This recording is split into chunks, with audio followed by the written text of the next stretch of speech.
어차피 엄마는 집에만 계시잖아. 할 일도 없으시고.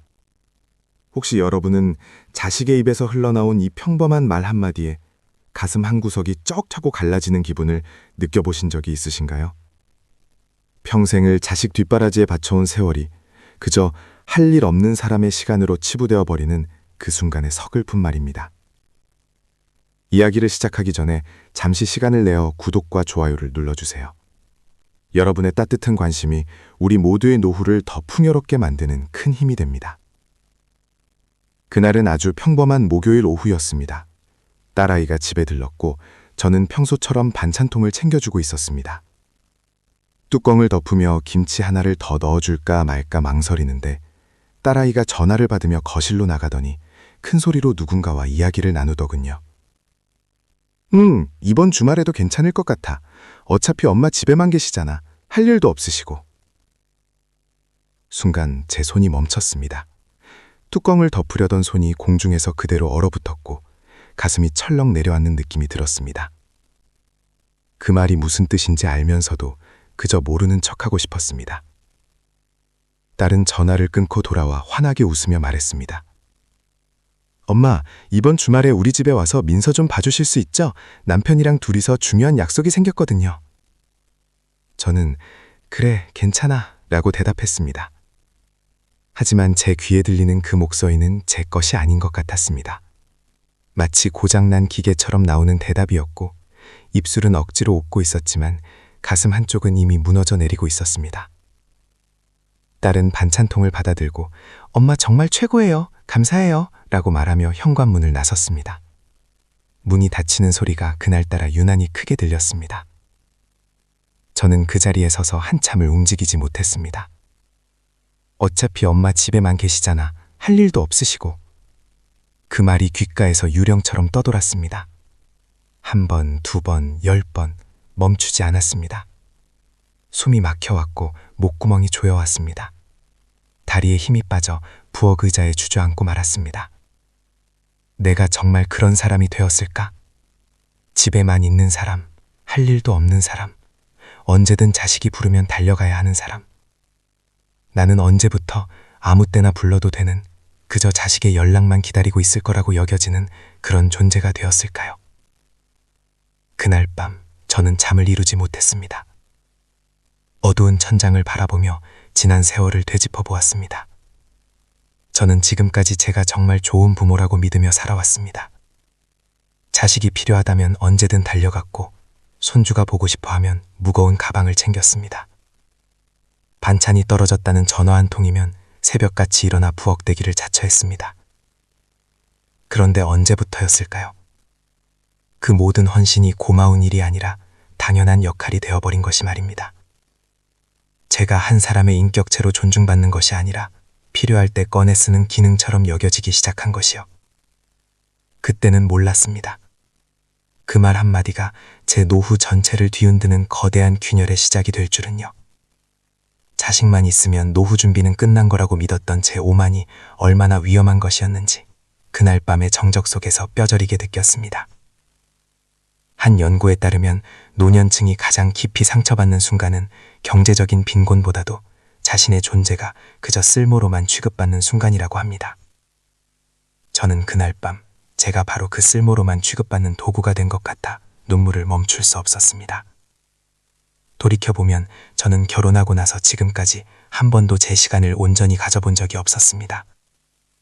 아이들이 어릴 때는 육아로, 학교에 다닐 때는 뒷바라지로, 결혼해서는 손주 돌봄으로 그렇게 줄곧 누군가를 위해 움직이는 삶을 살아왔습니다. 새벽 5시에 일어나 도시락을 쌌고 밤늦게 들어오는 딸아이를 위해 따뜻한 국을 끓였습니다. 아들이 취직 준비를 한다고 하면 제 쌈짓돈을 털어 학원비를 보탰습니다.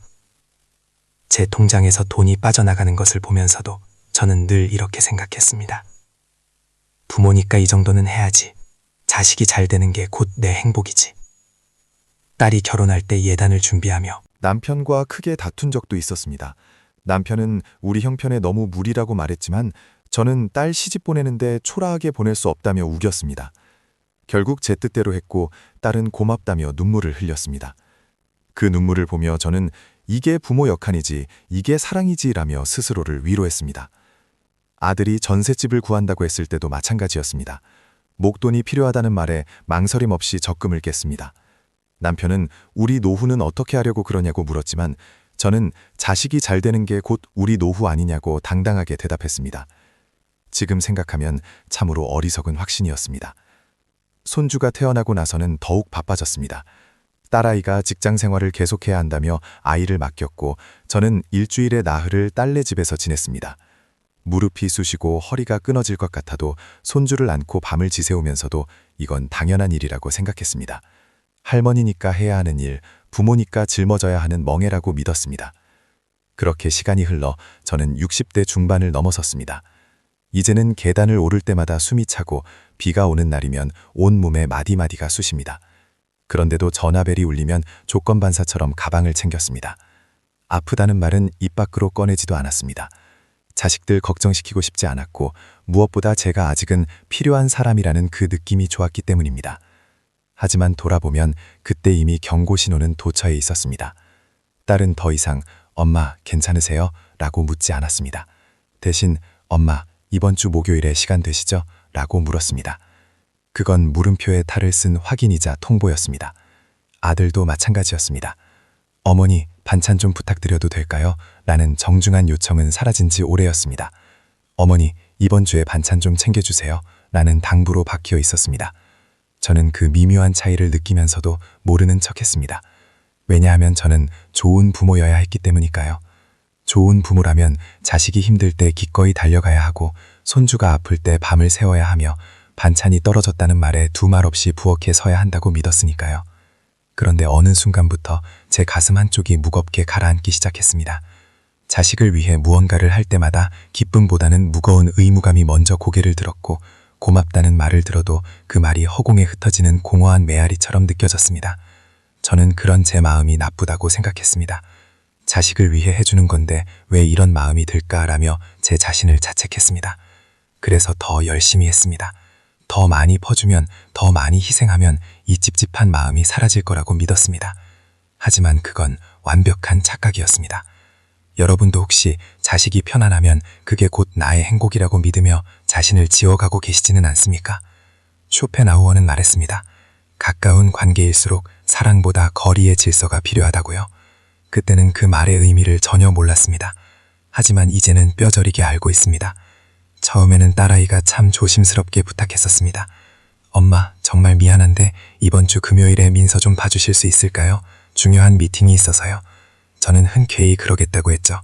딸이 직장 생활을 하는데 손주 하나 돌봐주는 게 뭐가 그리 어렵겠습니까? 그날 저는 아침 일찍 딸네 집으로 달려갔고 손주를 챙기고 저녁까지 준비해 두었습니다. 퇴근한 딸은 연신 고맙다며 제 손을 잡았습니다. 그런데 그 한 번이 두 번이 되고 두 번이 10번이 되었습니다. 석 달쯤 지났을 때 딸의 전화 목소리가 달라졌습니다. 엄마, 다음 주 화요일이랑 목요일에 민서 좀 부탁드릴게요. 이제 부탁이 아니라 일정 통보가 되었습니다. 물음표가 사라진 자리에는 단단한 마침표가 찍혀 있었습니다. 저는 그때 이상한 기분이 들었습니다. 뭔가 잘못된 것 같은데 무엇이 잘못됐는지 정확히 꼬집어 말할 수가 없었습니다. 그저 제가 나이가 들어 예민해진 건가 싶어 애써 웃어넘겼습니다. 아들도 다르지 않았습니다. 처음 반찬을 가져다 줄 때는 며느리가 현관까지 나와서 인사를 했습니다. 어머니, 매번 정말 감사해요. 번거로 오실 텐데.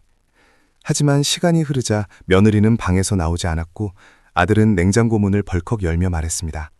어머니, 이번엔 미역국이랑 나물 좀 넉넉히 넣어주세요. 냉장고 앞에 서서 반찬통을 차곡차곡 넣으며 문득 이런 생각이 들었습니다. 나는 지금 부모인가? 아니면 반찬 배달 서비스인가? 그런데도 저는 멈추지 못했습니다. 오히려 더 열심히 했습니다. 다음 주에는 김치도 새로 담가 가져다 주었고 딸네 집에 가서는 시키지도 않은 청소까지 해주었습니다. 제가 더 많이 해주면 자식들이 제 마음을 알아주고 더 고마워할 거라고 믿었습니다. 그러던 어느 날 딸네 집에서 설거지를 하고 있을 때였습니다. 거실에서 딸과 사위가 나누는 대화가 들려왔습니다. 사위가 말했습니다. 여보, 이번 주말에 우리 둘이서 제주도라도 다녀올까? 애는 장모님께 맡기면 되잖아. 그러자 딸이 대답했습니다. 그러게, 엄마는 어차피 시간 많으시니까. 설거지를 하던 제 손이 멈췄습니다. 주방 세제 거품이 손등을 타고 흘러내렸지만 감각이 없었습니다. 가슴 한쪽이 시리다 못해 서늘해졌습니다. 어차피 시간 많으시니까. 저는 그들에게 시간이 많은 사람, 아니 정확히는 시간을 내야만 하는 사람, 시간을 낼 수밖에 없는 존재가 되어 있었습니다. 그날 집으로 돌아와 달력을 펼쳐보았습니다. 그 달력에는 제 일정은 단 하나도 없었습니다. 온통 자식들의 일정으로 빼곡했습니다.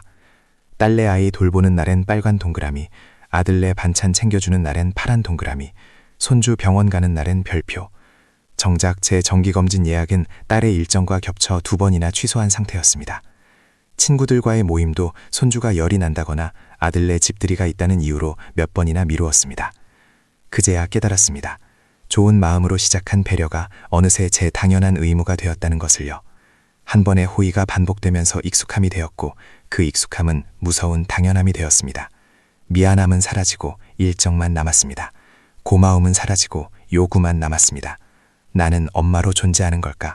아니면 필요할 때 꺼내 쓰는 도구로 존재하는 걸까? 밤에 잠이 오지 않아 거실에 우두커니 앉아 있었습니다. 그때 핸드폰 알림이 울렸습니다. 딸이 보낸 메시지였습니다. 엄마, 다음 주 월요일부터 금요일까지 민서 좀 봐주실 수 있죠? 우리 부부 워크숍 가거든요. 분명 끝에는 물음표가 있었지만 그건 진짜 질문이 아니었습니다. 제가 당연히 그래 라고 답할 거라는 확신이 100% 담긴 무거운 물음표였습니다. 저는 한참 동안 그 메시지를 바라보았습니다. 손가락이 떨렸습니다. 네 라고 답장을 치려는데 문자가 자꾸 흐릿하게 보였습니다. 여러분은 혹시 이런 느낌을 받아보신 적 없으신가요? 기꺼이 해주던 일이 이제는 숨막히는 역할이 되어버린 그 순간 말입니다. 실제로 많은 부모가 자녀와의 갈등 원인을 무관심보다 당연시되는 기대에서 더 크게 느낀다고 합니다. 저 또한 무시당해서 아픈 게 아니라 당연하게 여겨져서 무너지고 있었습니다. 결정적인 사건은 명절 다음 날 터졌습니다. 온 가족이 모였던 북적거림이 지나고 딸네 가족이 저녁을 먹으러 왔습니다. 저는 아침부터 딸이 좋아하는 갈비찜을 준비했고 손주가 좋아하는 잡채도 정성껏 만들었습니다. 식탁에 둘러앉아 밥을 먹는데 딸이 툭 던지듯 말했습니다. 엄마, 다음 주부터 3달 정도는 민서 좀 전적으로 봐주셔야 할 것 같아요. 제가 이번에 프로젝트 팀장을 맡게 됐거든요. 저는 국을 뜨려다 손을 멈췄습니다. 3달이나? 딸은 아무렇지도 않게 대답했습니다. 네, 길어야 3달이에요. 엄마는 어차피 혼자 계시니까 이번에도 좀 와주시면 되잖아요. 그 순간 식탁 위에 모든 소음이 멈춘 것 같았습니다. 사위가 밥을 씹는 소리, 손주가 물을 마시는 소리, 벽시계의 째깍거림. 그 모든 것이 사라지고 딸의 그 한 문장만 제 고막을 때렸습니다. 엄마는 어차피 혼자 계시니까. 저는 숟가락을 천히 내려놓았습니다. 이상하게도 화가 나는 게 아니라 가슴 한가운데가 뻥 뚫린 것처럼 공허했습니다. 사위가 제 눈치를 보며 어머니, 저희가 너무 시간을 많이 뺏는 것 같아 죄송합니다 라고 말했지만 딸은 단호했습니다. 괜찮아 여보, 엄마는 시간 많으시고 무엇보다 손주 돌보는 거 좋아하시잖아. 국이 식어갔습니다. 갈비찜에서 김이 모락모락 올라왔지만 아무도 선뜻 손을 대지 않았습니다. 저는 입을 열려다가 다시 다물었습니다. 뭐라고 말해야 할지, 어디서부터 잘못된 건지 도무지 알 수가 없었습니다. 시간이 많은 건 사실입니다. 손주를 돌보는 것도 싫지 않습니다. 그런데 왜 이렇게 가슴이 아린 걸까요? 왜 이렇게 제 존재가 작게만 느껴지는 걸까요? 식사가 끝나고 딸네 가족이 돌아간 후 저는 홀로 남아 설거지를 했습니다. 그릇을 닦는데 자꾸만 눈물이 났습니다. 억울해서도 아니고 화가 나서도 아니었습니다. 그냥 제 삶이 너무나 허망해서 그저 눈물이 흘렀습니다. 설거지를 마치고 소파에 앉아 텔레비전을 켰지만 아무것도 눈에 들어오지 않았습니다. 핸드폰을 들었지만 누구에게 전화를 걸어야 할지 몰랐습니다. 밤이 깊어 남편은 잠들었고 집안은 적막에 쌓였습니다. 저는 침대에 누워 천장을 바라보며 스스로에게 물었습니다. 내가 한 일이 왜 고마운 일이 아니라 당연한 일이 되었을까? 내가 미안해해야 할 사람이 된 건 도대체 언제부터였을까? 지난 시간들이 주마등처럼 스쳐 지나갔습니다. 새벽에 일어나 도시락을 싸고 늦은 밤까지 손주를 업고 서성이던 시간들, 내 노후 자금까지 털어 자식의 앞날을 축복했던 그 모든 순간, 저는 그게 사랑이라고 굳게 믿었습니다. 하지만 그 사랑은 어느덧 저를 올가매는 쇠사슬이 되어 있었습니다. 다음 날 아침 딸에게서 다시 메시지가 왔습니다. 엄마, 어제 말씀드린 거 괜찮으시죠? 다음 주 월요일부터 부탁드려요. 사랑해요, 엄마. 사랑한다는 그 짧은 말 뒤에 붙은 부탁이 그토록 무겁게 느껴진 적은 없었습니다. 결국 저는 또 그래, 알았어 라고 답장을 보냈습니다. 메시지를 보내고 핸드폰을 내려놓는데 가슴이 너무 답답해 창문을 열었습니다. 하지만 바람이 들어와도 숨이 쉬어지지 않았습니다. 나는 이 집에서 사람으로 존재하는 걸까? 아니면 불편함을 메워주는 도구로 존재하는 걸까? 그날부터 저는 일주일을 지옥 같은 기분으로 보냈습니다. 월요일 새벽 5시 평소처럼 짐을 챙겼습니다. 손주가 좋아하는 간식, 갈아입을 옷, 딸내 식구들이 먹을 반찬까지 2개의 무거운 가방을 들고 딸내 집으로 향했습니다. 딸은 출근 준비를 하며 엄마 정말 고마워요. 이번 프로젝트만 끝나면 제가 꼭 보답할게요. 라고 말했습니다. 저는 괜찮다고 말하며 딸의 뒷모습을 보았습니다. 그래, 애들이 힘들어서 그런 거지. 조금만 참으면 돼. 하지만 제 안에서는 이미 비명이 터져 나오고 있었습니다. 딸이 나가는 현관문을 보며 저는 깨달았습니다. 제가 이 굴레를 끊지 못하는 건 자식 때문이 아니라 바로 제 자신 때문이라는 것을요. 좋은 엄마라는 칭호에 갇혀 필요한 사람이라는 존재감을 포기하지 못해 제가 저 스스로를 가두고 있었던 것입니다. 내가 거절하면 딸이 나를 나쁜 엄마라고 생각할까봐, 냉정한 부모라고 손가락질할까봐 무서웠던 것입니다. 석 달이 거의 다 되어갈 무렵 딸이 또다시 말을 꺼냈습니다. 엄마, 정말 죄송한데 한 달만 더 부탁드려도 될까요? 프로젝트가 좀 연장됐어요. 저는 그날도 그러마 했습니다. 하지만 그건 제 영혼이 깎여나가는 대답이었습니다. 제가 참을수록 자식은 더 많은 것을 당연하게 여겼고, 제가 양보할수록 저는 더 보잘것없는 존재가 되어갔습니다.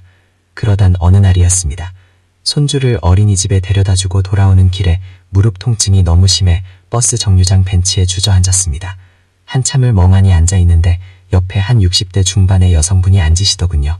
그분이 제 기색을 살피더니 조심스럽게 물었습니다. 많이 힘들어 보이시네요. 저는 그냥 웃으며 괜찮아요 라고 답했습니다. 그런데 그분 제 어깨에 걸린 손주 가방을 보더니 한마디 더 건넸습니다. 손주 돌보시나 봐요. 저도 그랬거든요. 무심코 제가 대답했습니다. 네, 딸애가 일이 바빠서 석 달째 봐주고 있어요. 그러자 그분이 깊은 한숨을 쉬며 말씀하시더군요. 오래 하시면 몸 먼저 망가져요. 저도 2년 넘게 돌보다가 결국 쓰러졌거든요. 병원 실려갔는데 딸애가 제일 먼저 한 말이 뭔지 아세요? 그럼 애는 이제 누가 봐요? 였어요. 순간 가슴이 철렁했습니다. 그분의 눈가에 어린 슬픔이 남의 일 같지 않았습니다. 그분이 버스를 타기 전 제 손을 잡으며 마지막으로 말했습니다. 사랑도 선이 있어야 오래 가더라고요. 나를 먼저 지키세요. 버스가 떠나고 저는 그 자리에 한참 동안 못 박힌 듯 앉아 있었습니다. 나를 먼저 지키세요. 그 말이 머릿속에서 폭풍처럼 휘몰아쳤습니다. 집으로 돌아오는 길, 빈집에 들어서니 정적이 가득했습니다. 소파에 앉아 멍하니 거실을 바라보았습니다. 맞았습니다. 그분의 말이 100번 옳았습니다. 딸아이가 엄마는 시간 많으시잖아요 라고 말했을 때 저는 화를 냈어야 했습니다. 아니, 최소한 내 시간도 소중하다고, 나도 내 일정이 있다고 분명히 말했어야 했습니다. 아들이 반찬을 주문하듯 요구할 때 부탁은 들어줄 수 있지만 당연한 건 아니다고 선을 그었어야 했습니다. 하지만 저는 그러지 못했습니다. 좋은 엄마라는 허울 좋은 감옥에 갇혀 제 삶의 경계를 제 스스로 지워버렸던 것입니다. 니체는 인간이 가장 늦게 배우는 것은 자기 삶을 남에게 넘기지 않는 법이라고 했습니다. 저는 70이 다 되어서야 그 사실을 깨달았습니다. 자식에게 제 삶을 통째로 넘겨주는 것이 사랑이라고 착각했던 제 자신이 너무나 원망스러웠습니다. 그날 밤 저는 처음으로 딸에게 먼저 전화를 걸었습니다. 손등이 떨리고 목소리가 잘 나오지 않았지만 단호하게 마음을 먹었습니다. 딸아, 엄마 이번 주까지만 봐줄 수 있을 것 같아. 엄마도 병원에 가야 하고 개인적으로 정리해야 할 일들이 생겼어. 수화기 너머로 정적이 흘렀습니다. 딸은 당황한 듯 엄마, 갑자기 왜 그러세요? 제가 뭐 잘못한 거 있어요? 라고 물었습니다. 저는 천천히 하지만 또박또박 말했습니다. 잘못한 건 없어. 다만 엄마도 이제는 엄마 삶을 살아야 할 것 같아서 그래. 전화를 끊고 나서 가슴이 방망이질 쳤습니다. 미안함과 후련함이 교차했습니다. 하지만 후회하지 않았습니다. 이제야 비로소 제 인생의 주인으로 돌아오는 첫걸음을 뗐다는 확신이 들었으니까요. 그날 이후 저는 보았습니다. 나를 살리는 건 자식의 효도가 아니라 바로 내 스스로 세운 기준이라는 것을요. 늙어서 딸도 아들도 친구도 내 인생을 대신 살아주지 않습니다. 마지막까지 나를 버티게 해주는 것은 사람보다 먼저 필요한 3가지 버팀목이었습니다. 지금부터 제가 깨달은 그 3가지 노후를 버텨낸 삶의 진짜 무기들에 대해 하나씩 말씀드리고자 합니다. 이것들은 제가 무너진 자리에서 다시 일어설 수 있게 해준 소중한 가치들입니다. 첫 번째로 제가 가슴 깊이 새긴 것은 나를 지탱할 경제적 자립과 단호한 거저의 기술입니다. 많은 부모들이 자식의 앞날을 위해 자신의 노후 자금을 아낌없이 내어줍니다. 저 역시 그랬습니다. 딸아이가 결혼할 때, 아들이 사업을 시작한다고 할 때 저는 제 노후를 담보로 그들의 손을 잡았습니다. 그것이 부모의 도리라 믿었고 나중에 내가 기력이 닿으면 자식들이 당연히 나를 보살펴줄 것이라는 막연한 기대가 있었습니다. 하지만 그것은 무서운 착각이었습니다. 돈은 단순히 물건을 사는 수단이 아닙니다. 노년의 돈은 내 자존심이자 타인에게 굽히지 않아도 될 당당함이며 자식에게 짐이 되지 않을 최소한의 방어막입니다. 제가 딸에게 거절의 의사를 밝힌 후 가장 먼저 한 일은 제 통장 잔고를 확인하는 것이었습니다. 자식에게 주었던 돈, 손주들 용돈으로 쥐어주던 그 푼돈들이 모였다면 내 노후가 얼마나 더 견고했을까 하는 후회가 밀려왔습니다. 쇼펜하우어는 우리가 가진 것은 우리가 소유한 것이 아니라 우리를 소유한 것이라고 말했습니다. 돈이 없으면 우리는 자식의 눈치를 보게 되고 자식의 기분에 따라 내 하루의 날씨가 결정됩니다. 그것은 이미 내 인생이 아닙니다. 자식에게 모든 것을 내어준 부모는 결국 자식의 처분만을 기다리는 처지가 됩니다. 여러분, 혹시 지금도 자식의 요청에 마음이 약해져 지갑을 열고 계시지는 않나요? 자식의 어려움이 내 고통처럼 느껴져 내가 굶더라도 도와줘야 한다고 생각하시나요? 만약 당신이 지금 이 글을 읽으며 가슴 한구석이 답답하다면 그것은 당신의 영혼이 보내는 위험 신호일지도 모릅니다. 여러분은 자식에게 경제적 도움을 주지 못해 미안했던 적이 있나요?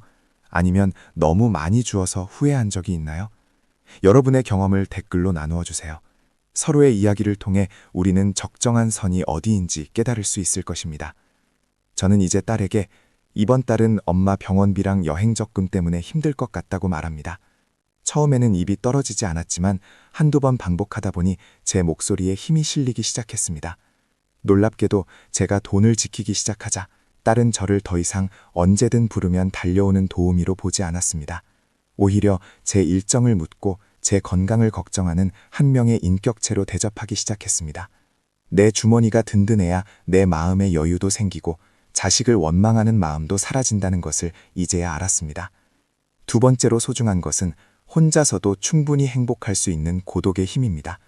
자식에게 목매는 부모들의 공통점은 혼자 있는 시간을 견디지 못한다는 것입니다. 집안의 고요함이 찾아오면 그것을 평화가 아닌 소외감으로 받아들입니다. 그래서 자꾸 전화를 걸고 반찬을 핑계로 자식 집을 기웃거립니다. 하지만 자식은 부모의 외로움을 채워주는 존재가 아닙니다. 그들도 그들만의 치열한 삶이 있고 퇴근 후에는 오롯이 자신들만의 시간을 갖고 싶어 합니다. 저는 한때 딸아이의 전화 한 통에 하루의 기분이 좌우되었습니다. 전화가 오지 않는 날엔 내가 뭘 잘못했나, 애가 어디 아픈가, 온갖 잡생각에 밤을 지새웠습니다. 하지만 이제는 합니다. 그 모든 번뇌는 제가 제 삶을 스스로 채우지 못했기 때문에 생긴 갈증이었다는 것을요. 고독은 외로움과 다릅니다. 외로움은 타인에 의해 채워지지 않는 빈자리라면 고독은 나 자신과 대화하며 스스로를 채워가는 풍요로운 시간입니다. 저는 요즘 혼자 산책을 하고 도서관에 가서 책을 읽으며 오롯이 나만을 위한 소박한 밥상을 차립니다. 처음에는 어색했던 그 침묵이 이제는 세상에서 가장 편안한 음악처럼 들립니다. 나이가 든다는 것은 관계의 폭이 줄어드는 과정입니다. 친구도 멀어지고 자식도 제짝 찾아 떠나갑니다. 마지막까지 내 곁에 남는 유일한 사람은 바로 나 자신뿐입니다. 나 자신과 사이좋게 지내지 못하는 사람은 누구와도 진정한 관계를 맺을 수 없습니다. 자식에게 사랑받으려 애쓰지 마세요.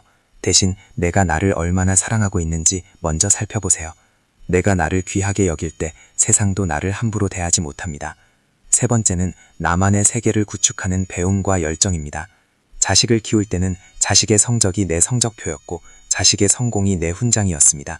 하지만 자식이 독립하고 나면 그 훈장은 빛을 잃습니다. 그때 남는 것은 나라는 빈 껍데기뿐입니다. 많은 노인이 무기력증에 빠지는 이유가 여기에 있습니다. 내 인생의 목적지가 오직 자식이었기 때문입니다. 저는 60이 넘은 나이에 글쓰기를 시작했습니다. 손가락 마디가 쑤시고 눈이 침침했지만 하얀 종이 위에 내 삶을 꾹꾹 눌러 담는 시간만큼은 제가 살아있음을 느꼈습니다. 딸아이의 아이를 봐주느라 포기했던 그 시간들을 이제는 오로지 저를 위해 씁니다. 꽃꽂이를 배우고 예전부터 배우고 싶었던 외국어 단어를 하루에 3개씩 외웁니다. 누군가는 그 나이에 배워서 어디에 쓰려고 그러냐고 묻습니다. 하지만 배움은 어디에 쓰기 위해서 하는 것이 아닙니다. 배움은 고여있는 내 영혼을 흐르게 만드는 일입니다. 새로운 것을 배우는 노인의 눈동자에는 생기가 있습니다. 자식의 소식만 기다리며 핸드폰을 만지작거리는 노인의 눈과는 차원이 다릅니다. 나만의 세계가 있는 부모는 자식에게 집착하지 않습니다. 오히려 자식이 "엄마, 이번 주말에 갈까요?" 라고 부를 때 "미안하다, 엄마 이번 주말엔 전시회 가기로 했어" 라고 당당하게 말할 수 있는 여유가 생깁니다. 이런 부모의 모습은 자식에게 부담이 아닌 존경과 경외심을 줍니다. 자식은 부모의 뒷모습을 보고 자랍니다. 늙어서도 자신의 삶을 개척해 나가는 부모의 모습보다 더 큰 유산은 없습니다. 여러분, 인생의 가을은 쓸쓸한 계절이 아닙니다. 오히려 가장 화려하게 단풍을 피워내고 열매를 맺는 결실의 계절입니다.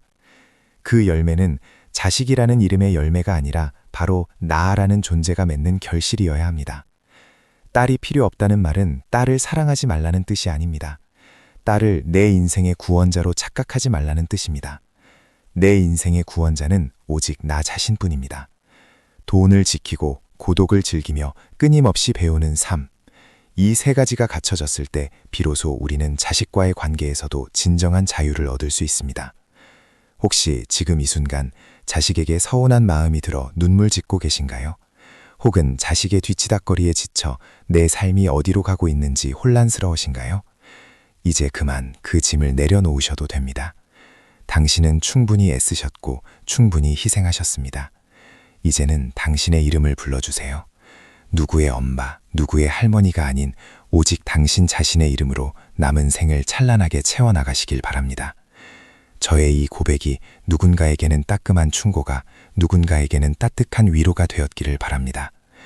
우리는 모두 처음 살아보는 인생이기에 서툴 수밖에 없습니다. 하지만 늦었다고 생각할 때가 가장 빠른 때라는 말처럼 이른의 저도 이제야 제 인생을 시작하고 있습니다. 여러분도 할 수 있습니다. 자식의 손을 놓고 당신의 손을 먼저 잡아주세요. 그것이 당신이 남은 생에 할 수 있는 가장 고귀하고 아름다운 선택이 될 것입니다. 그렇다면 우리가 그토록 움켜쥐려 했던 자식의 손을 놓고 이제 무엇을 진정으로 챙겨야 할까요? 인생의 후반전에서 우리를 끝까지 지켜줄 3가지 기둥에 대해 더 깊이 들여다보고자 합니다. 첫 번째로 우리가 반드시 챙겨야 할 것은 나의 자존감을 지켜줄 경제적 독립입니다. 많은 부모들이 "내가 너를 어떻게 키웠는데" 라는 말을 가슴속에 품고 삽니다. 자식의 학비로, 결혼 자금으로, 집장만 비용으로 내가 가진 모든 것을 아낌없이 쏟아붓습니다. 그것이 부모의 도리라 믿었고 나중에 내가 기운이 빠졌을 때 자식이 나를 돌봐줄 것이라는 무언의 계약이라 생각했기 때문입니다. 하지만 냉정하게 들릴지 몰라도 그것은 가장 위험한 투자입니다. 자식에게 모든 것을 내어준 부모의 노후는 비참해지기 쉽습니다. 돈이 없어서가 아니라 자식의 눈치를 보게 되기 때문입니다. 용돈 한 푼을 받을 때마다, 병원비가 필요할 때마다 자식의 형편을 살피고 목소리를 낮춰야 하는 삶은 서글픕니다. 돈은 단순히 물건을 사고 밥을 먹는 수단이 아닙니다. 노년의 돈은 내 존엄성을 지키는 마지막 방어선입니다. 내 주머니에 단돈 몇만 원이라도 있을 때 우리는 자식 앞에서도 당당할 수 있고 친구들에게 차 한 잔이라도 먼저 대접하며 웃을 수 있습니다. 돈이 무슨 소용이냐, 사람 마음이 중요하지 라는 말은 현실을 모르는 소리입니다. 나이가 들수록 내 몸을 돌볼 수 있는 경제적 여유는 곧 내 마음의 여유로 직결됩니다. 자식에게 짐이 되지 않는 것, 그것이야말로 진정으로 자식을 사랑하는 길이며 나를 지키는 길입니다. 혹시 여러분 중에도 자식에게 모든 것을 주고 정작 본인의 노후는 막막해진 분들이 계신가요? 혹은 자식에게 손을 벌려야 하는 상황이 올까봐 밤잠을 설치고 계시지는 않나요? 여러분의 사연이나 고민이 있다면 댓글로 함께 나누어 주세요. 혼자 앓는 고민보다 함께 나누는 위로가 우리를 더 단단하게 만들어 줄 것입니다. 두 번째는 고독을 즐기는 힘입니다. 우리는 평생 누군가와 함께하는 삶에 익숙해져 있습니다. 젊어서는 직장 동료들과, 결혼해서는 배우자와, 그리고 금쪽 같은 자식들과 북적이며 살아왔습니다. 그래서 혼자 남겨진 거실의 정적을 견디지 못합니다. 자식의 전화 한 통에 일이 일비하고 주말에 찾아오지 않는 자식을 원망하며 빈둥지를 지키는 새처럼 처량하게 자신을 느낍니다. 하지만 기억하세요. 고독은 외로움과는 다른 것입니다. 외로움은 타인에 의해 채워지지 않는 결핍이지만 고독은 스스로를 마주하는 충만함입니다. 이제는 혼자 있는 시간을 견디는 것이 아니라 그 시간을 어떻게 나를 위해 쓸 것인가를 고민해야 합니다. 혼자 걷는 산책길에서 바람의 감축을 느끼고 오롯이 나만을 위해 정성스럽게 차린 식사를 즐기며 읽고 싶었던 책 한 권에 몰입하는 시간. 그 시간들이 쌓일 때 우리는 비로소 타인에게 구걸하지 않는 내면의 평화를 얻게 됩니다. 자식이 곁에 없어도, 친구가 매일 연락하지 않아도 내 세상이 충분히 아름답다면 우리는 더 이상 누군가의 관심을 얻기 위해 애쓰지 않아도 됩니다. 고독을 즐길 줄 아는 노년은 향기가 납니다. 그 향기는 사람들을 억지로 끌어당기는 것이 아니라 그 자체로 고귀해서 사람들이 곁에 머물고 싶게 만듭니다. 세 번째는 끊임없이 배우는 자세입니다. 이 나이에 배워서 뭐 하나라는 말은 스스로를 무덤으로 밀어넣는 말과 같습니다. 육체는 쇠퇴해도 정신은 매일매일 새로워질 수 있습니다. 새로운 기술을 배우고 새로운 언어를 익히고 혹은 평생 해보고 싶었던 악기를 시작해보는 것, 그것이 바로 우리 뇌에 생기를 불어넣고 삶에 열정을 더하는 유일한 방법입니다. 배움은 우리를 과거의 영광에 머물게 하지 않고 현재를 살게 합니다. 스마트폰 기능을 하나 더 익히는 것, 유튜브로 새로운 정보를 얻는 것, 동네 문화센터에서 그림을 그리는 것, 이 모든 작은 도전들이 우리를 살아있게 합니다. 자식들이 우리 엄마는 나보다 더 바쁘네, 우리 아버지는 아는 게 정말 많으시네 라고 느낄 때 그들은 부모를 돌봐야 할 대상이 아닌 배울 점이 있는 선배로 대우하게 됩니다. 배움은 늙지 않는 비결이며 세상과 소통하는 끈입니다. 배움을 멈추는 순간 우리는 진짜 노인이 됩니다. 하지만 배우는 자는 언제나 청춘입니다. 여러분, 딸이 필요 없다는 말의 진의를 이제는 이해하시겠지요? 그것은 자식이라는 존재를 부정하는 것이 아니라 자식에게 투사했던 나의 모든 기대와 욕망을 거두어 드리라는 뜻입니다. 그 빈자리를 돈에 대한 현명함, 고독의 평온함, 배움의 설렘으로 채우십시오. 자식은 부모의 소유물이 아닙니다. 그들도 그들만의 인생이 있고 그들만의 짐이 있습니다. 부모가 자신의 삶을 당당하게 책임지고 행복하게 살아가는 모습을 보여줄 때 비로소 자식도 부모라는 짐에서 벗어나 자신의 삶을 온전히 사랑할 수 있게 됩니다. 그것이 부모가 줄 수 있는 마지막이자 최고의 사랑입니다. 이제 거울 속의 당신을 가만히 들여다보세요. 주름진 눈가와 하얗게 샌 머리카락은 고생의 흔적이 아니라 치열하게 살아온 당신의 훈장입니다. 그 훈장을 자랑스럽게 여기며 남은 생은 오직 당신을 위해 쓰세요. 더 이상 핸드폰을 쳐다보며 자식의 연락을 기다리지 마세요. 대신 오늘 내가 어떤 즐거움을 찾을지, 어떤 새로운 것을 배울지 고민하며 설레는 마음으로 아침을 맞이하세요. 세상은 넓고 할 일은 많습니다. 나이 들어보니 정말 필요한 것은 딸이 아니라 바로 나 자신이었습니다. 내가 나를 사랑하고 내가 나를 대접할 때 세상도 자식도 나를 소중히 여깁니다. 오늘부터는 누구의 부모가 아닌 멋진 한 인간으로서의 당신을 응원합니다. 당신의 인생 후반전은 지금 이 순간 당신의 마음가짐에서부터 다시 시작됩니다. 찬란하고 아름다운 당신의 앞날을 진심으로 축복합니다. 우리가 흔히 말하는 딸은 엄마의 가장 친한 친구라는 말, 참 달콤하면서도 위험한 환상입니다. 젊은 시절 고생하며 자식을 키울 때는 그 말이 노후의 유일한 보험처럼 느껴지곤 하지요. 하지만 냉정하게 현실을 들여다봐야 합니다. 딸에게 기대는 마음이 커질수록 그 기대는 반드시 서운함이라는 부메랑이 되어 돌아옵니다. 딸도 누군가의 아내이고 누군가의 엄마이며 치열한 사회인으로 살아갑니다.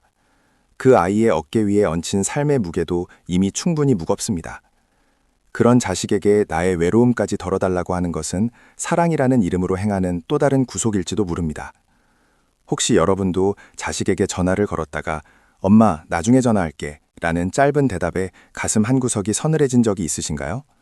아니면 공들여 준비한 반찬을 보냈는데 요즘 이런 거 안 먹어 라는 무심한 반응에 눈시울이 붉어진 적은 없으신지요?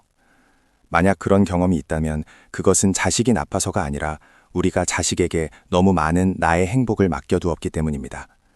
내 행복의 열쇠를 내가 쥐지 않고 자식의 손에 쥐어주었으니 자식의 표정 하나, 말투 하나에 내 세상이 흔들리는 것입니다.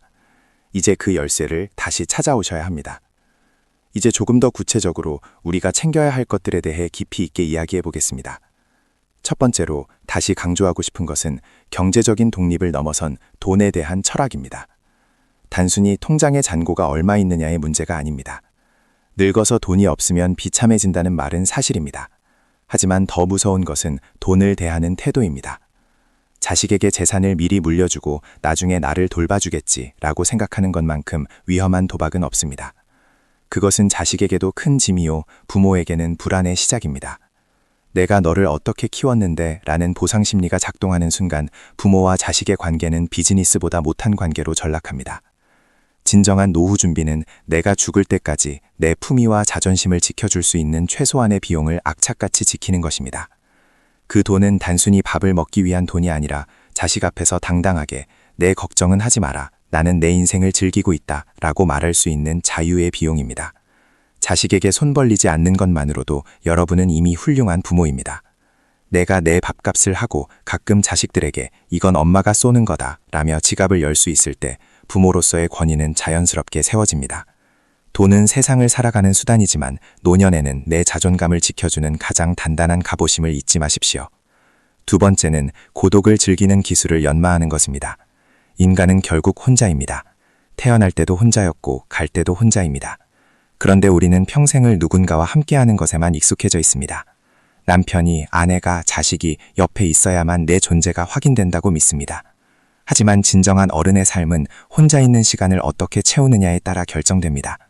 혼자 밥을 먹고 혼자 산책을 하고 혼자 책을 읽는 시간이 외로움이 아닌 평온함으로 다가와야 합니다. 고독을 즐길 줄 아는 사람은 남의 시선에서 자유롭습니다. 자식이 연락이 없어도 녀석들 바쁘게 잘 살고 있나 보네 하고 허허 웃어넘길 수 있는 여유가 생깁니다. 그 여유는 내가 혼자 있어도 충분히 행복하기 때문에 나오는 것입니다. 반대로 고독을 견디지 못하는 사람은 자꾸만 타인에게 집착하게 됩니다. 왜 전화를 안 하니, 주말에 왜 안 오니 하는 사소한 투정이 자식들에게는 보이지 않는 족쇄가 됩니다. 여러분, 혼자만의 시간을 명품처럼 가꾸십시오.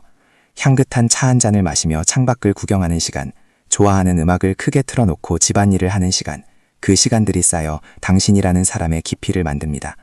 고독은 형벌이 아니라 당신의 영혼이 쉴 수 있는 가장 안락한 휴식처입니다. 세 번째로 우리가 챙겨야 할 것은 세상을 향한 호기심과 배움입니다. 많은 분이 이 나이에 배워서 뭐하냐 라고 말씀하십니다. 하지만 배움에는 끝이 없습니다. 배움은 뇌를 젊게 할 뿐만 아니라 영혼의 생기를 불어넣습니다. 요즘 유행하는 키오스크 사용법을 익히는 것부터 시작해서 스마트폰으로 멋진 사진을 찍는 법, 평소 배워보고 싶었던 악기나 외국어 한 문장까지. 어시든 좋습니다. 새로운 것을 배울 때 우리 뇌에서는 도파민이 솟아납니다. 그것이 바로 천연 영양제입니다. 자식들이 부모를 존경하는 순간은 언제일까요? 부모가 과거의 추억에만 잠겨 나 때는 말이야를 반복할 때가 아닙니다. 오히려 세상의 변화를 겸허히 받아들이고 새로운 문화를 배우려 노력하는 모습을 볼 때입니다. 우리 엄마는 유튜브로 요리를 배우시더라. 우리 아버지는 요즘 영어 공부를 시작하셨대. 라는 말이 나올 때 자식들은 부모를 돌봐야 할 노인이 아니라 끊임없이 성장하는 인간으로 대우하게 됩니다. 배움은 나이를 잊게 만드는 가장 강력한 마법입니다. 책을 가까이 하고 모르는 것을 묻는 것을 부끄러워하지 마십시오.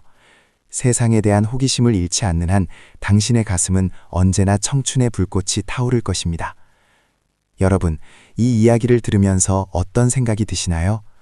혹시 가슴 한 구석이 찡하면서도 정말 그렇게 살 수 있을까 하는 의구심이 드시나요? 아니면 맞아, 나도 이제는 나를 위해 살아야겠어 라는 결심이 서시나요? 여러분의 삶에서 자식은 어떤 존재였는지, 그리고 앞으로 남은 생은 어떻게 채우고 싶으신지 궁금합니다. 만약 여러분만의 고독을 이겨내는 법이나 나이 들어 시작한 멋진 배움의 경험이 있다면 댓글로 나누어 주세요. 여러분의 작은 이야기가 누군가에게는 인생의 이정표가 될 수도 있습니다. 우리는 흔히 노년을 인생의 황혼기, 즉 해가 지는 시간이라고 말합니다. 하지만 해가 질 때의 노을이 얼마나 찬란하고 아름다운지 보셨습니까? 낮의 뜨거운 태양보다 훨씬 더 깊고 풍부한 색채를 뿜어내는 것이 노을입니다. 우리의 인생도 마찬가지입니다. 치열하게 자식 키우고 살았던 낮의 시간이 지났다면 이제는 나만의 색깔로 하늘을 물들여야 할 노을의 시간입니다. 그 노을은 누구를 위한 것이 아닙니다. 오직 그 하늘을 품고 있는 당신 자신을 위한 선물입니다. 자식에게 모든 것을 쏟아붓고 빈 껍데기로 남지 마십시오. 자식은 여러분의 인생이라는 책의 한 장일 뿐 책 전체가 아닙니다. 그 책의 작가는 여전히 당신이며 마지막 장을 어떻게 장식할지도 당신의 손에 달려 있습니다. 딸이 있어서 든든하다는 말 대신 내가 나로 살아서 행복하다라고 말하십시오. 자식이 찾아오면 반갑게 맞이하되 떠날 때는 미련 없이 보내주십시오. 그들이 제 갈 길을 잘 가도록 뒤에서 묵묵히 지켜봐주는 것, 그리고 나는 내 자리에서 내 삶을 빛내는 것, 그것이 가장 성숙한 부모의 모습이자 가장 지혜로운 어른의 삶입니다. 거울을 보며 매일 아침 자신에게 말해주세요. 오늘도 수고했어. 오늘은 또 어떤 즐거운 일이 나를 기다릴까? 당신의 눈동자에 생기가 돌 때, 당신의 목소리에 활력이 넘칠 때, 당신 주변에는 자연스럽게 사람들이 모이고 자식들도 당신의 곁에 머물고 싶어 할 것입니다. 억지로 붙잡으려 하면 달아나고 스스로 빛나면 모여드는 것이 사람의 마음입니다. 돈, 고독, 배움, 이 세 가지 지팡이를 짚고 당신의 길을 당당하게 걸어가십시오.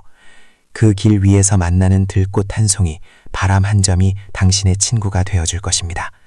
자식이라는 굴레에서 벗어나 진정한 나를 만나는 여행, 그 설레는 여행을 지금 바로 시작하시길 바랍니다. 당신은 충분히 그럴 자격이 있고 그럴 능력이 있는 분입니다. 인생의 후반전은 점수가 중요하지 않습니다. 얼마나 경기를 즐겼느냐, 얼마나 나답게 뛰었느냐가 중요합니다. 승패는 이미 결정되었습니다. 당신이 이 세상에 태어나 여기까지 버텨온 것만으로도 당신은 이미 승리자입니다. 이제 그 승리의 영광을 마음껏 누리십시오. 자식의 효도를 기다리며 시간을 낭비하기엔 당신의 남은 인생이 너무나도 소중하고 아름답습니다. 오늘 이 오디오북을 덮으며 휴대폰을 내려놓고 잠시 창밖을 내다보세요. 그리고 깊게 숨을 들이마셔보세요. 당신의 폐부 깊숙이 들어오는 그 신선한 공기가 바로 당신이 살아있다는 증거입니다. 그 살아있음의 경이로움을 온몸으로 느끼며 오늘 하루를 오직 당신만을 위한 축제로 만드시길 바랍니다. 당신의 찬란한 홀로 서기를, 그리고 그 아름다운 비상을 온 마음을 다해 응원합니다. 여러분, 기억하십시오. 자식에게 기대를 버리는 것은 사랑을 버리는 것이 아니라 사랑을 완성하는 길입니다.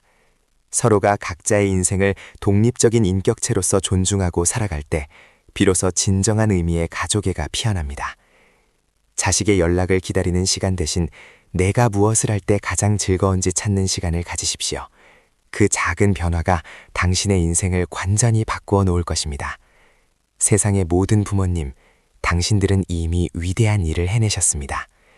이제 그 무거운 짐을 내려놓고 가벼운 발걸음으로 당신만의 숲을 거니십시오. 그 숲길 끝에서 당신을 기다리고 있는 것은 서운함이 아니라 그동안 잊고 지냈던 진짜 당신의 모습일 것입니다. 그 만남이 얼마나 감격스러울지 상상만 해도 가슴이 벅차오르지 않으신가요?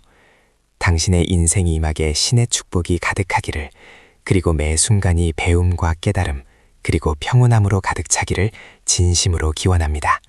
당신은 세상에서 가장 소중한 사람입니다. 누구의 엄마도 누구의 아빠도 아닌 바로 당신으로 사십시오. 그것이 당신이 이 세상에 온 마지막 소명입니다.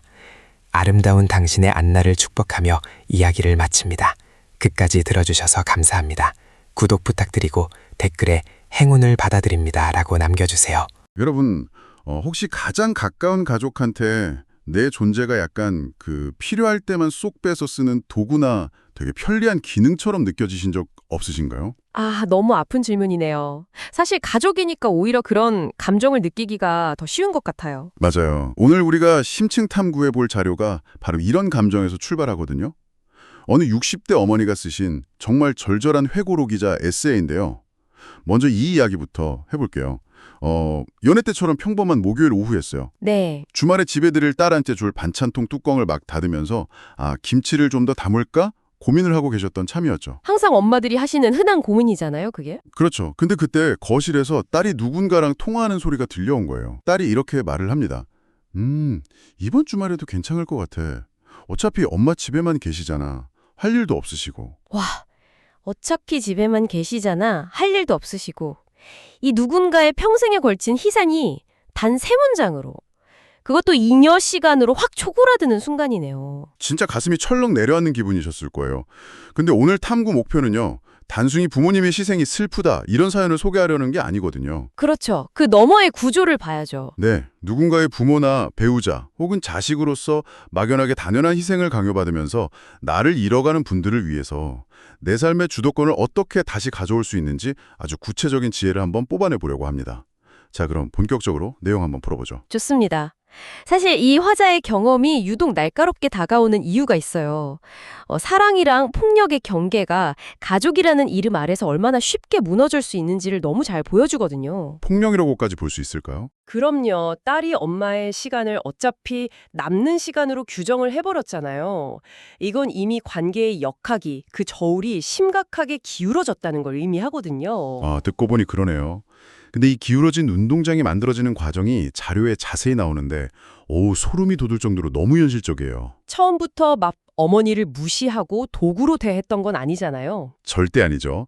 처음 딸이 아이를 맡길 때 문장은 이거였어요. 엄마 정말 미안한데 화요일에 민서 좀 봐주실 수 있을까요? 이렇게 되게 조심스러운 물음표가 붙어 있었단 말이죠. 그런데 몇 달 지나지 않아서 그 물음표가 아주 단호한 마침표로 바뀝니다. 엄마, 다음 주 화요일, 목요일 부탁드릴게요. 이렇게요. 맞아요. 완전 일방적인 통보가 된 거예요. 아들 쪽도 상황은 똑같아요. 처음에 며느리가 현관까지 나와서 막 반찬 받아가면서 감사합니다 어머니 했거든요. 네, 그랬죠. 그리고 나중에는 아들이 띡 문 열고 들어와서 어머니 다음엔 미역국 좀 넉넉히 끓여주세요 이러는 거예요. 무슨 식당에 주문 넣듯이요. 참 사람이 이렇게 간사합니다. 저는 이거 보면서 약간 그 자동 결제되는 구독 서비스 있잖아요. 그거랑 심리적인 함정이 똑같다는 생각을 했어요. 넷플릭스 같은 거요? 네네. 우리가 처음 한 달 무료 체험 시작할 때는 와, 콘텐츠 진짜 많다, 너무 좋다, 막 고마워하잖아요. 그렇죠. 신세계죠. 근데 그게 몇 달 자동 연장으로 넘어가면 어느새 그 서비스가 제공되는 걸 나의 되게 당연한 권리라고 여겨요. 심지어 버퍼링 조금만 생겨도 막 짜증내고 불만 터뜨리고요. 아주 정확한 비유네요. 자식들의 뇌 구조 안에서 어머니의 노동, 그 시간이라는 호의가 어느 순간 기본값으로 재분류가 된 거예요. 기본값이요. 네, 디폴트 인프라라고 하죠. 그냥 언제나 숨쉬는 공기나 집에 깔려있는 와이파이 같은 존재가 돼버린 겁니다. 와이파이 비유. 와, 확 와닿네요. 화자 달력 보면 진짜 그 인프라로서의 삶이 시각적으로 딱 보여요. 동그라미 쳐진 거 말씀이시죠? 네, 달력이 온통 딸내 아이 돌보는 날 빨간 동그라미, 아들 반찬 배달하는 파란 동그라미로 꽉 차 있어요. 정작 자기 자신을 위한 정기건강검진은 딸 스케줄 꼬였다는 이유로 2번이나 취소해버리시고요. 참 안타까운 상황이죠. 근데 여기서 약간 근본적인 의문이 드는 거예요. 사실 부모가 자식 돕는 건 되게 숭고하고 당연한 내리사랑이라고들 하잖아요. 보통 그렇게들 얘기하죠. 네. 근데 왜 화자는 이 과정에서 기쁨보다 무거운 의무감이나 공허함을 느꼈을까요? 이 대목이 우리한테 아주 중요한 질문을 던지는데요. 자료에 나온 노년층 심리 연구 결과를 보면 그 해답이 있습니다. 어떤 연구죠? 노년층이 가장 깊은 절망감이나 상처를 받는 순간이 언제일 것 같으세요? 아무래도 돈이 없거나 몸이 아플 때 아닐까요? 다들 그렇게 생각하시는데 아니더라고요. 가장 상처받는 순간은 경제적 빈곤이 아니라 바로 내 존재가 그저 쓸모로만 취급받는 순간이라는 겁니다. 쓸모로만 취급받는다.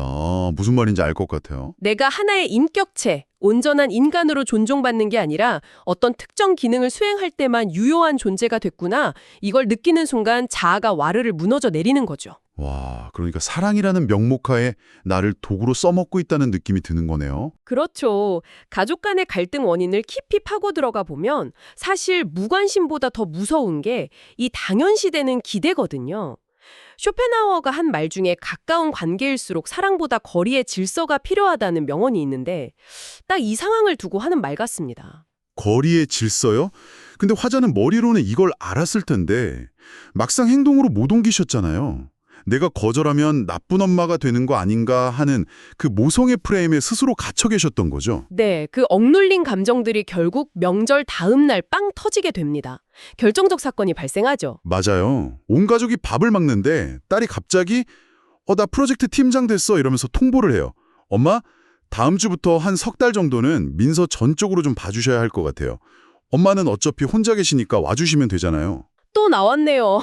어차피 혼자 계시니까. 아까 그 할 일도 없으시고랑 똑같이 진짜 잔인하고 폭력적인 말이에요. 맞아요. 엄마의 시간을 그냥 백지 취급하는 거잖아요. 그러니까요. 타인의 시간을 텅 빈 공터로 간주하고 내 필요에 따라 맘대로 건물을 세워도 된다는 오만함이거든요. 내 성공을 위해 부모의 일상을 싹 지워버리라고 아주 정당하게 요구하는 겁니다. 듣기만 해도 숨이 턱턱 막히네요. 근데 이 엄청난 요구 앞에서 얼떨결에 알았다고 하시려던 찰나에 드디어 이 감옥문을 부수고 나오게 된 아주 충격적인 계기가 찾아옵니다. 버스 정류장 사건 말이죠. 네, 며칠 뒤에 무릎이 너무 아파서 버스 정류장에 좀 주저앉아 계셨대요. 근데 거기서 만난 비슷한 연배의 60대 여성분이랑 대화를 하게 되는데 이 일화가 기괴할 정도로 너무 서늘해요. 이 장면은 진짜 현 시대 조부모들이 처한 비극을 압축해 놓은 블랙 코미디 같아요. 아이고 세상에. 근데 정신을 딱 차려보니까 딸이 헐레벌떡 병원으로 뛰어들어왔는데 누워있는 엄마를 보고 제일 처음 내뱉은 말이 뭔지 아세요? 예상은 가지만 진짜 듣기 무섭네요. 그럼 애는 이제 누가 봐요? 이거였대요. 참, 자기 엄마 생사보다 당장 내일 자기 출근할 때 발생할 그 육아 공백을 먼저 걱정한 거네요. 진짜 너무하지 않나요? 아까 호스트님이 와이파이, 인프라 비유하셨잖아요. 딱 그거예요. 집에 불이 났는데 공유기 탔다고 화를 내고 있는 격입니다. 인간이 자기 생존이나 이기심에 매몰되면 타인의 고통을 어떻게 지우는지 보여주는 극단적이지만 또 한편으로는 너무 흔한 사례죠. 공유기가 탔다고 화를 낸다. 진짜 그 표현이 소름 돋게 정확하네요. 그 여성분이 화자한테 뼈아픈 조언을 하나 남깁니다. 사랑도 선이 있어야 오래 가더라고요. 나를 먼저 지키세요. 사랑도 선이 있어야 한다. 명언이네요. 이 말을 듣고 화자가 빈 거실에 앉아서 드디어 깨닫습니다. 자식이 나를 함부로 대한 게 아니구나. 내가 내 삶의 경계선을 다 지워버리고 누구나 흙발로 밟고 들어올 수 있는 공터로 만들어버렸구나. 아주 뼈저린 자각이죠. 그래서 그날 밤 화자가 딸한테 전화를 걸어서 생애 처음으로 딱 선을 긋습니다. 엄마도 이제 엄마 삶을 살아야 할 것 같아. 이번 주까지만 봐줄게. 여기서부터 진짜 흥미로운 국면이 시작되거든요. 거절이라는 액션을 딱 취하니까 관계가 어떻게 재편되는지가 너무 잘 나와 있어요. 네, 진짜 재밌는 게요. 처음에 화자가 단호하게 노동 제공을 딱 끊으니까 딸이 막 당황하고 분노했거든요. 당연하죠. 무료 서비스가 끊겼으니까. 근데 화자가 돈까지 딱 금화버려요. 이번 달은 내 병원비랑 여행 적금 넣어야 해서 보태줄 돈 없다. 이렇게요. 그랬더니 정말 신기하게도 언제든 부르면 달려오는 무급 도우미 취급하던 딸이 어느 순간부터 엄마 오늘 컨디션은 어때요? 약속 언제 잡을까요? 하면서 건강과 일정을 묻는 거예요. 하나의 인격체로 대우하기 시작한 거네요. 네, 이거 너무 신기하지 않아요? 이걸 조금 더 큰 그림이랑 연결해 보자면요. 마찰이 없으면 상대방은 내 존재를 인식을 못해요. 경계를 세운다는 건 당연히 처음에 삐걱거리고 갈등이 생기죠. 근데 바로 그 갈등의 마찰열 덕분에 상대방이 여기 벽이 있구나. 이 벽 너머에 나와는 다른 온전한 한 사람의 세계가 있구나 하고 자각하게 되는 겁니다. 투명 인간 같던 내가 다시 실체화되는 거군요. 맞습니다. 니체가 이런 말을 했어요. 인간이 가장 늦게 배우는 것은 자기 삶을 남에게 넘기지 않는 법이다. 너무 와닿네요. 자기 삶을 남에게 넘기지 않는 법. 무조건적인 헌신이 타인의 존중을 가져오는 게 절대 아닙니다. 오히려 나를 투명하게 만들 뿐이죠. 내 삶의 경계를 단호하게 세우는 것만이 자식한테 나를 존중하게 만드는 유일한 방법인 겁니다. 자, 이렇게 깨달음을 얻고 반격을 시작한 화자가요. 자식 손을 딱 놓고 진짜 내 인생 후반전을 버티게 해주는 3가지 기둥을 제시합니다. 우리 청취자분들도 당장 써먹을 수 있는 꿀팁들인데요. 네, 하나하나 다 너무 중요한 내용들이죠. 첫 번째 기둥이 아까 잠깐 언급했던 경제적 자립과 단호한 거절의 기술입니다. 화자도 예전엔 자식 앞날 위한다고 막 노후 자금 탈탈 털어서 딸 예단비해주고 아들 전셋집 목돈 대주고 하려고 하셨대요. 부모 세대가 진짜 제일 많이 빠지는 함정이죠. 내 모든 걸 밀어 넣어주는 게 부모의 마지막 역할이라고 굳게 믿으시거든요. 근데 텍스트에서는 돈을 그냥 수단이 아니라 자식에게 굽히지 않을 당당함이자 방어막이라고 부르더라고요. 쇼펜하우어 말 중에 우리가 가진 것은 우리가 소유한 것이 아니라 우리를 소유한 것이다. 이런 말이 나오는데 와, 지갑이 비면 그때부터는 자식 기분이나 눈치가 내 하루를 소유해버린다는 거예요. 정확합니다. 근데 여기서 반론을 제기하시는 분들도 있을 거예요. 어떤 반론이요? 아니, 당장 내 자식이 돈 없어서 전세금 구하느라 힘들어 죽겠는데 나 살자고 모른 척 하는 건 부모로서 너무 냉정한 거 아니냐 이렇게요. 아, 충분히 그렇게 생각하실 수 있죠. 근데 저는 이걸 비행기 비상시 안전수칙에 비유하고 싶어요. 아, 산소 마스크요? 네. 산소 마스크 내려오면 무조건 내가 먼저 마스크를 쓰고 그 다음에 아이를 도와주라고 하잖아요. 부모인 내가 숨이 막혀 죽겠는데 어떻게 자식을 구합니까?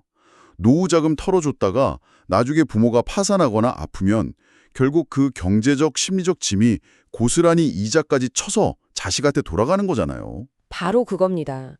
여기는 되게 매력적인 지점이요. 호스트님 비유에 전적으로 동의하는데요.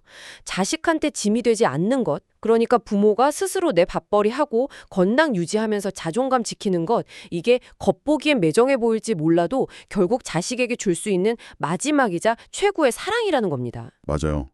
경제적 지원 딱 끊고 내 방어막을 쳤어요. 근데 문제가 하나 생깁니다. 빈 시간이죠. 네. 자식들 안 오니까 주말에 거실이 너무 조용하고 공백이 생기는 거예요. 그래서 두 번째 기둥이 바로 혼자서도 충분히 행복할 수 있는 고독의 힘을 기르는 겁니다. 이건 진짜 중요한 포인트예요. 화자가 보니까 예전에는 자식들 안 온다 그러면 막 우울해하고 일희일비했거든요. 집안의 고요함을 평화가 아니라 소외감으로 느꼈던 거죠. 이게 신경생물학적으로 외로움이랑 고독을 구분해야 하거든요. 외로움은 뇌가 외부 연결이 끊겼다고 판단해서 삑삑 울리는 경고음, 즉 스트레스 상태예요. 누군가가 채워주길 막 갈구하죠. 아, 결핍이네요. 반면에 고독은 자극을 탁 처단하고 내 내면이랑 스스로 대화하는 아주 풍요롭고 능동적인 시간입니다. 그래서 화자가 이 고독의 근육을 키웁니다. 이제 자식 안 온다 그래도 나만을 위해서 되게 예쁘게 밥상 차려 먹고 혼자 산책하고 조용히 책 읽는 시간을 즐기게 된 거예요. 타인의 방문으로 내 존재를 증명하려던 패턴을 끊어낸 거네요. 그렇죠. 자, 그럼 마지막 세 번째 기둥. 이렇게 친해진 고독의 시간을 뭘로 채우느냐?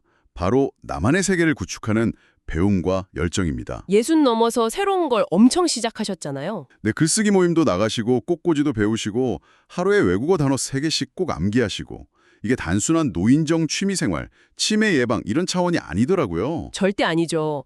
이건 영혼의 생기를 불어넣고 천연 도파민을 분비시키는 자기 자신을 완전히 재구성하는 작업이에요. 나는 늙고 뒤처진 사람이 아니라 오늘도 무언가를 배우고 성장하는 주체다. 이런 서사를 스스로 써내려가는 겁니다. 저는 이 부분에서 진짜 짜릿했어요. 딸이 어느 날 물어봐요. 엄마 이번 주말에 애 데리고 우리 집에 갈까요? 예전 같으면 어휴 그래 와라 하셨겠죠. 근데 화자가 이렇게 대답합니다. 어쩌지? 엄마 이번 주말에 전시회 가기로 했어. 와 멋지네요. 진짜 멋있죠? 대기모드 와이파이가 아니라 내 스케줄이 있고 우선순위가 나 자신한테 있는 당당한 개인으로 돌아오신 거예요. 여기서 흥미로운 건요. 부모가 이렇게 당당하게 자기 삶을 살잖아요. 자식이 처음엔 좀 서운해할 수 있어요. 근데 장기적으로 보면 부모를 진짜 한 인견으로서 존경하게 됩니다. 아, 무기력한 뒷모습이 아니라 독립적인 뒷모습을 보게 되니까요. 그렇죠. 이게 자식한테 너도 내 삶에 질척거리지 말고 이렇게 당당하게 살아라 하고 보여주는 무언의 가르침이 되는 겁니다. 오늘 이 대화 나누다 보니까 와, 우리가 전통적으로 미덕이라고 굽게 믿어왔던 효도라는 개념 자체가 머릿속에서 막 해체되는 느낌이에요. 어떻게 보면 효도라는 게 부모 자식 양쪽을 다 올가매는 덫일 수도 있어요. 그러니까요. 부모는 내 모든 걸 갈아 넣었으니까 너 나한테 잘해라 하고 무언의 청구서를 내밀고 자식은 평생 그 빚을 갚아야 한다는 부채담에 시달리고. 네, 일종의 심리적 대출 상환 구조가 돼버리는 거죠. 진정한 양육의 완성은 자식을 위해 다 불태우고 재가 되는 게 아닙니다. 그럼 뭐죠? 부모인 내가 자식 없이도 얼마나 문부시고 찬란하게 내 세계를 잘 가꾸며 살아갈 수 있는지 그 완벽한 독립의 뒷모습을 보여주는 거죠. 와, 자식 없이도 눈부시게 살 수 있다는 걸 보여주는 게 진짜 양육이다. 여러분, 이 말이 대체 우리한테 어떤 의미일까요? 내 행복의 열쇠를 더 이상 남의 손에 쥐어주지 말라는 거겠죠. 맞습니다. 인생의 가을이라는 게 쓸쓸하게 자식만 기다리는 계절이 아니라 나라는 존재의 열매를 맺는 결실의 계절이잖아요.